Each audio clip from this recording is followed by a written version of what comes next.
In 1961, a textile worker in Greensboro, North Carolina named Raymond Hodges walked into his credit union on a Thursday afternoon and deposited $11. He had been doing this every single payday for 19 years. That $11 was the first thing that moved after he cashed his check, before rent, before groceries, before his wife saw a single bill. When Raymond retired in 1978, that credit union balance, combined with 2 decades of compound interest and 0 withdrawals, had grown to something his foreman would have called impossible on a textile wage. His grandchildren inherited a paid-off house and a savings account that nobody in the family knew was coming. He was not remarkable. He was not lucky. He was running a system before credit cards made debt feel normal, before banks convinced an entire country that a 30-year mortgage was the natural way to own a home, before financial apps replaced the kitchen table as the place where money decisions got made. There were 20 habits that built the American middle class quietly, without advisors, without products, and without fees. Number 14 on this list was so effective at keeping money out of banks that lenders spent the better part of 2 decades lobbying to eliminate it. Number 3 was studied in a 2024 Federal Reserve report and found to outperform most savings vehicles available to working Americans today. And number 1 is the single rule behind almost every working-class family that retired comfortably on a factory wage. While the average American today finishes their career with less than $100,000 saved, hit subscribe before we go any further. What you are about to hear is not investment advice. It is the financial operating system your grandparents ran before someone talked them out of it and before that knowledge stopped being passed down. So, let me ask you something. Think about the last time money ran out before the month did. Think about a purchase you made in 5 seconds that you regretted in 5 days. Now, think about whether Raymond Hodges, a man who never earned a management salary, who owned 1 car and lived in the same house for 30 years, could have told you exactly why that happened. Because he could have. He knew what most people still do not. These 20 habits are what he knew. Number 20, the written list and fixed cash method. Your grandmother never walked into a grocery store without 2 things, a handwritten list and a fixed amount of cash in her purse. The list was made at home, before hunger made decisions. The cash was set before she left the driveway, when the list was finished and the cash was spent. Shopping stopped, no exceptions. No adding items at the register, no running the card for one more thing. The Food Marketing Institute's own internal research shows the average American spends more than 60% above their intended grocery budget per trip. Every element of a modern grocery store, the placement of essentials near the back, the bakery smell pumped toward the entrance, the end cap displays, exists to override the decision you made before you arrived. Your grandmother's list made those systems almost completely useless. The cash made them entirely useless. When the money runs out, the manipulation ends. A spiral notebook cost a dime in 1960. That dime saved more household income than any coupon app ever created. Number 19, the Physical Emergency Fund. Before financial advisors built careers around recommending high-yield savings accounts, every American kitchen had a version of the same thing. A coffee can, a sugar tin, a cigar box on a shelf in the pantry. Your grandfather peeled a few dollars off every paycheck before it was cashed,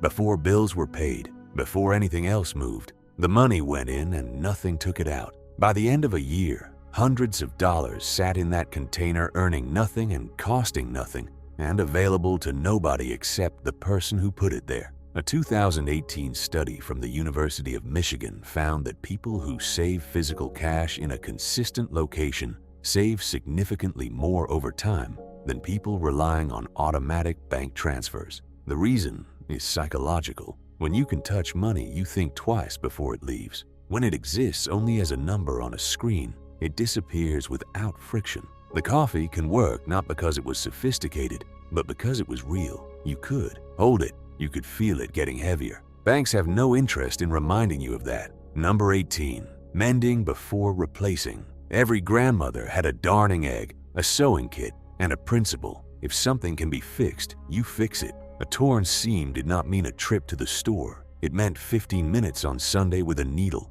A sock with a hole became a sock with a darn. Clothes were made to last and then made to last longer. Shoes were resoled. Appliances were serviced by the same repair shop for a decade. This was not poverty. This was literacy, the ability to read an object's remaining useful life and act on it. The fashion industry coined the term planned obsolescence in trade publications to describe the deliberate engineering of goods to fail on a schedule. Your grandmother's darning egg was not a relic. It was a countermeasure. The average American household now spends over $1,200 a year, replacing items that a basic skill set could repair for under $50. Number 17. Timing the day-old shelf. Your grandmother knew the schedule at every store within walking distance, not the sale schedule, the markdown schedule. She knew which days the bread came in, which afternoons the bakery marked down yesterday's loaves by half, and which hour produce got re-stickered. She arrived accordingly. A loaf of bread at half price fed the same family as a full-price loaf. Stale bread became French toast,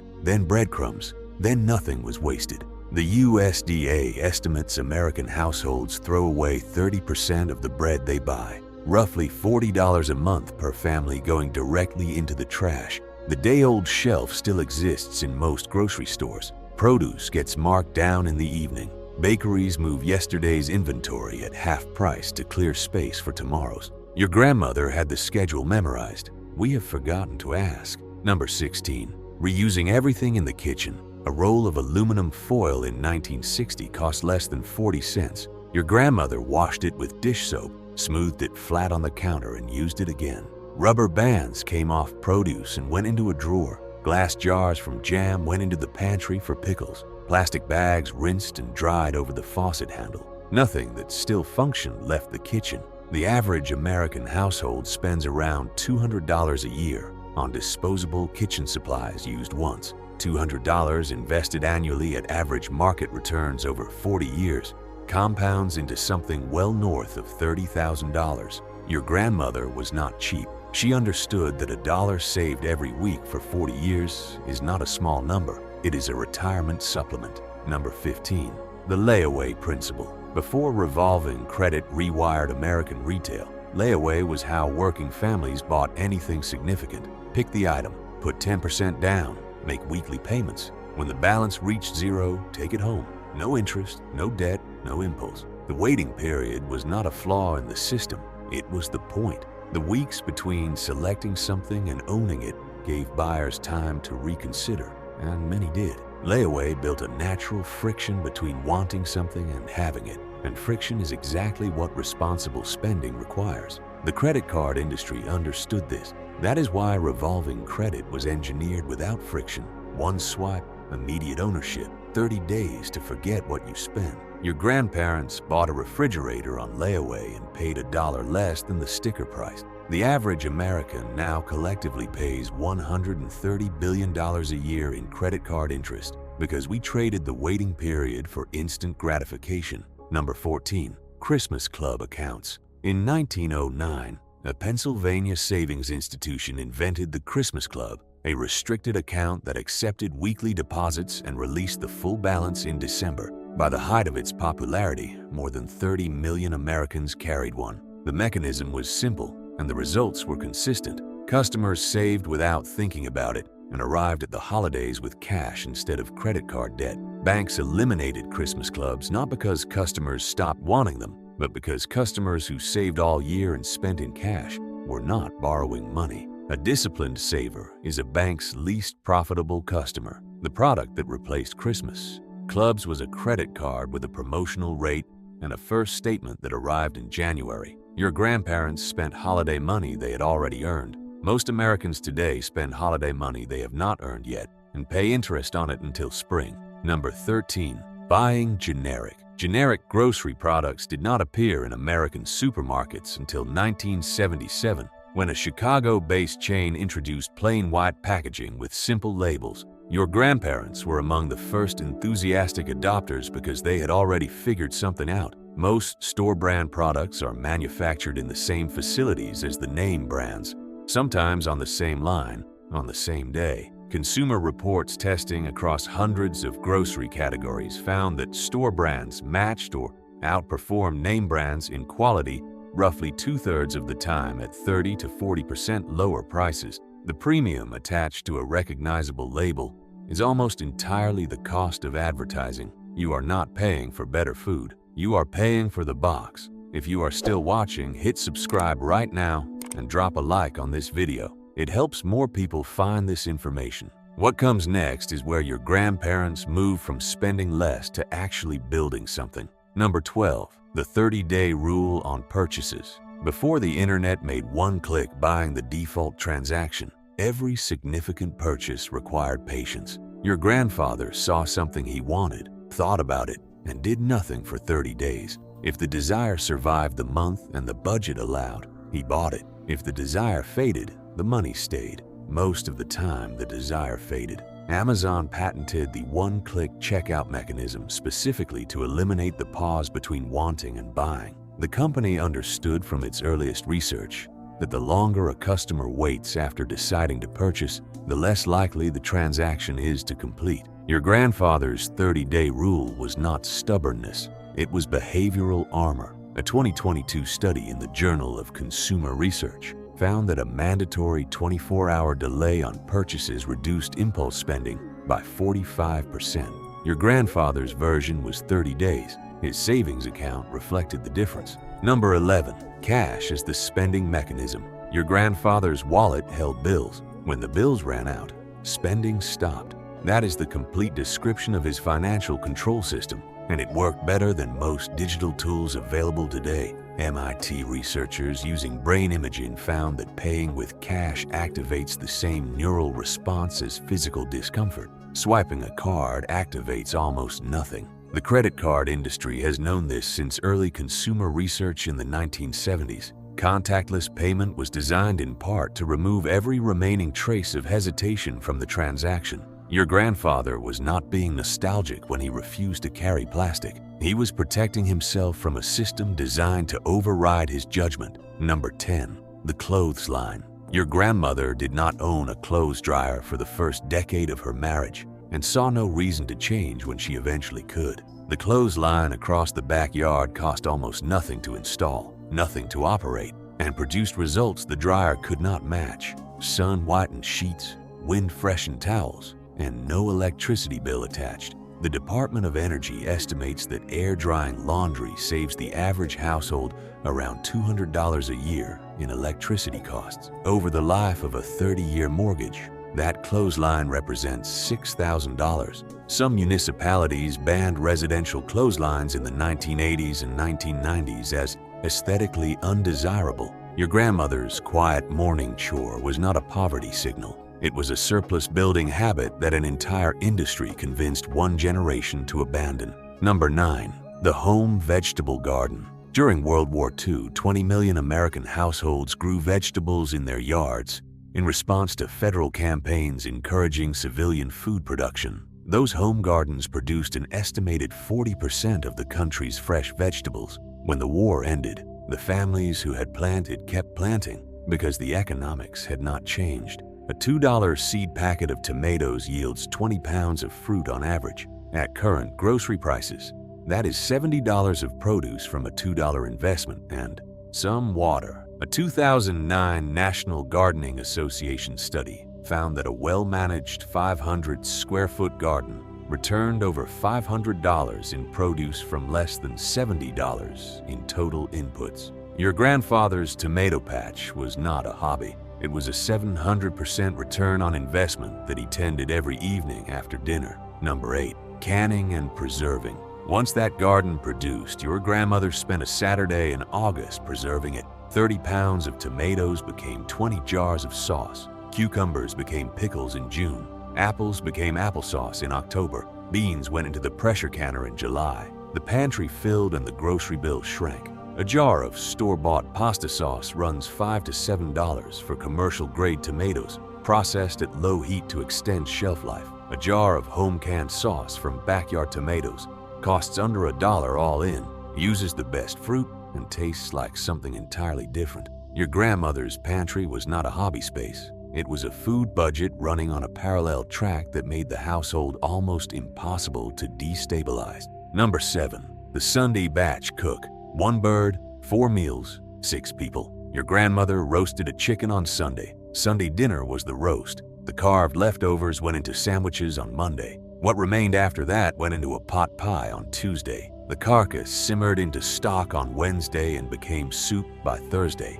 Nothing left the kitchen until it had been used at least 3 different ways. The modern equivalent of this, marketed now as meal prep, is the same system with a different name. Cook once, eat many times, waste nothing. The average American family now spends $80 to $100 per person per week on food, a substantial share of it on prepared and restaurant meals that generate no leftovers and no secondary use. Your grandmother's Sunday roast fed more people for less money than almost any prepared food option available today. Number 6. Series 1 Savings Bonds. During World War II, the United States Treasury sold war bonds directly to ordinary Americans at the post office, no broker required. Your grandparents bought them out of patriotism and kept buying them for decades afterward because the returns were guaranteed and the government was not going out of business. The modern equivalent is the Series 1 Savings Bond, available directly through the Treasury at treasurydirect.gov with no commission, no fee, and no advisor required. As of 2024, I-bonds have tracked or exceeded inflation and outperformed most savings accounts and short-term certificates of deposit on a risk-adjusted basis, according to Federal Reserve analysis. Banks do not advertise them because banks do not sell them. There is no margin, no annual fee, no commission for anyone. The only party who benefits from a savings bond is the person holding it, which is exactly why financial institutions have no interest in telling you they exist. Number 5. The Buy It Once Doctrine. Your grandfather owned one good pair of leather work boots. He paid what was, at the time, a significant sum. He resoled them twice, polished them every week, and wore them for 20 years. He did not own 5 pairs of shoes at varying price points. He owned one pair worth maintaining. The novelist Terry Pratchett described this logic with precision in a passage about a character who understood that the poor man buys cheap boots and replaces them every year, while the man who buys expensive boots once wears them for a decade and spends less in the end. Your grandfather understood this without needing anyone to explain it. The average American household now spends more on footwear than any prior generation, owns more pairs than at any prior point in history, and cycles through them faster than ever before. The disposable footwear economy generates enormous volume for manufacturers and almost no lasting value for buyers. Number 4. The envelope budget. Every payday, your grandmother sat at the kitchen table and divided the cash into labeled envelopes before a dollar went anywhere else. Rent, groceries, utilities, gas, clothing, church. When an envelope emptied midweek, that category was done until Friday. No transfers, no exceptions. The discipline was absolute, and the results were consistent. A 2021 study published in the Journal of Behavioral Finance compared households using physical cash envelopes against households using digital budgeting apps over 12 months. The envelope users stayed on budget 81% of the time. App users stayed on budget 23% of the time. The difference is friction. Moving a physical bill between envelopes is a conscious and deliberate act. Moving a digital dollar between accounts registers almost nothing in the brain. The system your grandmother used every Friday afternoon outperforms every budgeting app on the market. It always has. Number 3. The S&H green stamp model and what replaced it. From the late 1800s through the early 1980s, the Sperry and Hutchinson green stamp program was the most widely used loyalty reward system in American history. Your grandmother received stamps with every grocery purchase, every fill-up at the gas station, every trip to the dry cleaner. She pasted them into small books and redeemed full books for items ranging from toasters to bicycles through the green stamp catalog. At the program's peak, 80% of American households participated, and S&H printed 3 times as many stamps as the entire U.S. Postal Service produced in postage. The key distinction between green stamps and modern cashback credit cards is what the program did not require. No annual fee, no minimum spend, no interest charges. You earned rewards on purchases you would have made regardless. Today's rewards. Credit cards generate $50 billion annually for banks, because the average cardholder spends 18% more than they would otherwise. In order to accumulate points they rarely redeem efficiently, your grandmother's stamps were passive value. Modern points are a trap with a loyalty program attached. Number 2. Bartering with neighbors. Your grandmother did not pay a babysitter. She traded Tuesday evenings with a neighbor who watched her children, and she returned the arrangement 2 evenings a week. Your grandfather did not hire a plumber for small repairs. He fixed the neighbor's fence and the neighbor unclogged the drain. This was not informal or accidental. It was a deliberate community economy, operating on mutual trust and social accountability. A 2019 National Bureau of Economic Research paper estimated that informal barter arrangements in post-war suburban America saved the average household roughly $2,000 annually in today's equivalent.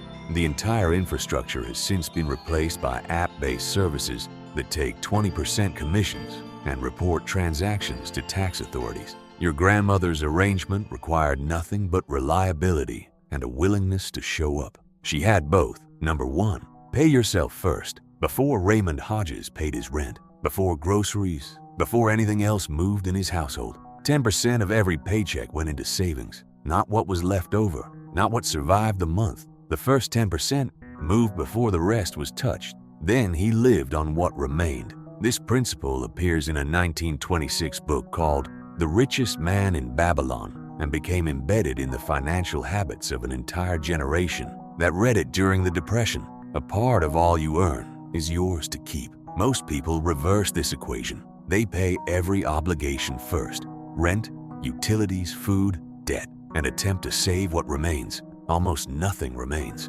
Raymond Hodges put himself at the front of the line every single payday for 19 years and let compound interest do what compound interest does when it has time and consistency to work with. 10% of a $30,000 annual salary invested in a basic index fund, earning 7% annually, becomes over $1 million in 40 years. That is not a projection designed to sell a product. That is arithmetic. Your grandfather knew it. He learned it at a kitchen table and practiced it every single payday until it became reflex. Here is the challenge. Pick one habit from this list, just one, and run it for 30 days. The cash envelope, the 30-day rule, the Sunday roast, the savings bond, the written grocery list. One thing, 30 days, and then come back and tell me whether your grandparents were being old-fashioned or whether they understood something about money that we have spent 3 generations forgetting. Drop a comment with the one you are starting. I want to know which habit lands hardest and which ones your own family still uses that did not make this list, because these were not just tricks. They were the architecture of the American middle class, built before debt became a lifestyle and before financial institutions convinced an entire country to pay for services their grandmothers provided for free. Subscribe if you have not already. Like this video, and I will see you in the next one.